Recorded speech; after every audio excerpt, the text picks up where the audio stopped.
Breaking news, Victor Gyökeres has rejected a move to Manchester United. I didn't know that there was actually a move, but he's rejected it. He doesn't want United, and we're moving on. I thought he was falling out with Sporting Lisbon as well. Him and his agent think they had a deal, but they didn't have a deal.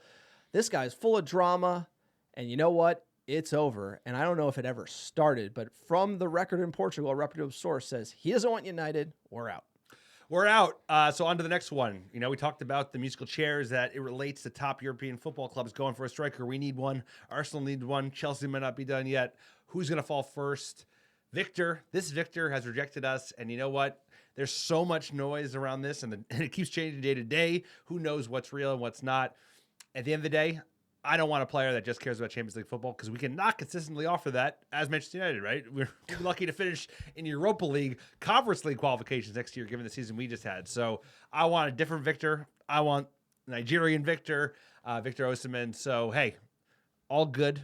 No worries. This one worried me for a variety of reasons because the level he's hit in Portugal is so high. Unbelievable, his goals production. But at the end of the day, how many times have we seen players, strikers, leave the Portuguese league and just have a dud? Yeah, but nobody's ever had his numbers. So no, it's like incredible. The counter argument to it is, hey, nobody's had this level of numbers, but I haven't seen anyone keep this level of numbers. And at the end of the day, he's going to have to cross the chasm coming into the English Premier League, and there is risk associated with that. And also, the Sporting Lisbon deal, what the price is, it was supposed to be like $59 million that he negotiated. Now him and his agent are creating all this drama and kicking up all this dust. That's obviously not a good sign from like a character perspective.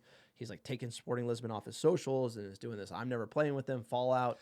Don't show up. It just seems like a lot of drama, and United already have enough drama. So that evaluation after we were linked with him, I said, hey, Amorim is boys with him. He wants Amorim. It's almost like back the manager type of deal. I'm fine with that. You look at his numbers in Portugal. Is it going to translate for me? Probably not. You look at how he plays in Portugal, you know, a lot, like 38%, I want to say, of his goals are like in the 6-yard box. He's getting decent service. He's also running from the wing. Now we have these great wingers in Mbeumo and Cunha, or Mbeumo's on the way if we don't mess it up.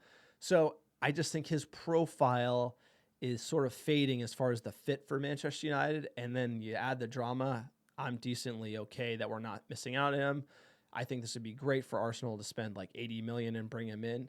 I just feel like there's going to be a lot of pressure with the price tag, plus his goal scoring record. You know, at the end of the day, Gyökeres, it was great while it lasted, but I'm out.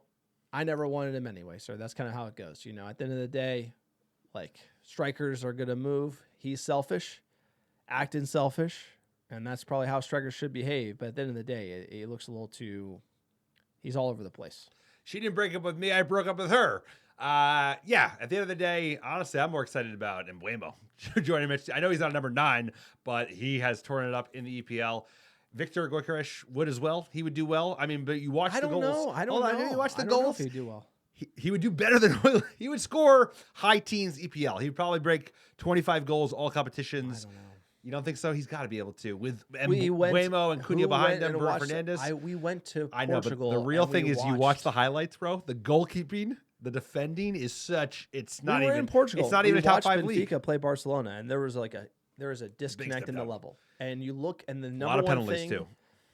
Okay, who's defending for Benfica? Who's on the back line? Otamendi, right? A retired, washed up Otamendi, English Premier League defender. Alvaro Fernandes is starting for Benfica, Probably and that's the the players. level. So, like, the question is, what discount do you apply to his production?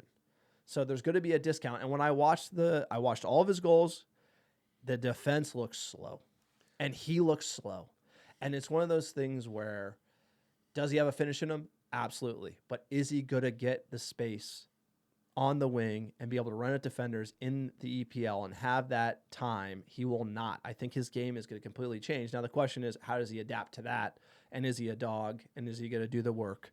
And is he going to improve? And the answer probably is just, what's that drop-off? I mean, coming into Manchester United, I don't know if that's what we need. You look at an Osimhen, totally different profile, elite athlete. Don't need to question his pace. No. Look at the finishing capability. He's in the box all around. Like, he can do anything. He can finish in the box. He has the header game. Like, watched all of his goals as well. much more dynamic. That's exactly what Manchester United need. We need a more dynamic player. We have a very, limited player in Højlund. We need to get more dynamic with an Osimhen character.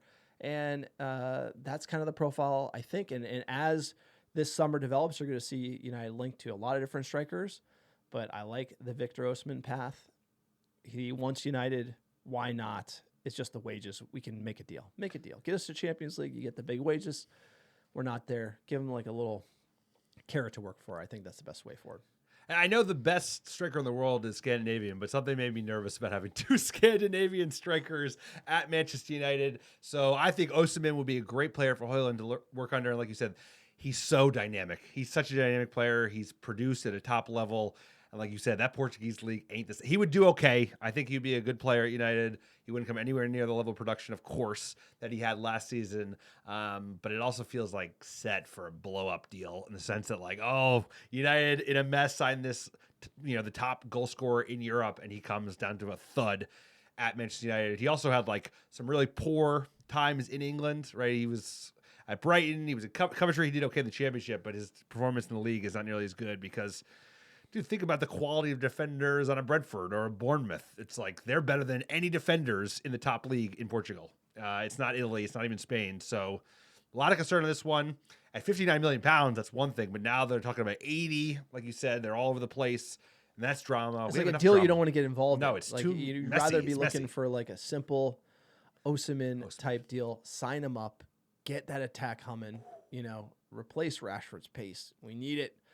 Let us know what you think. Are you sad about Gyökeres moving on from United?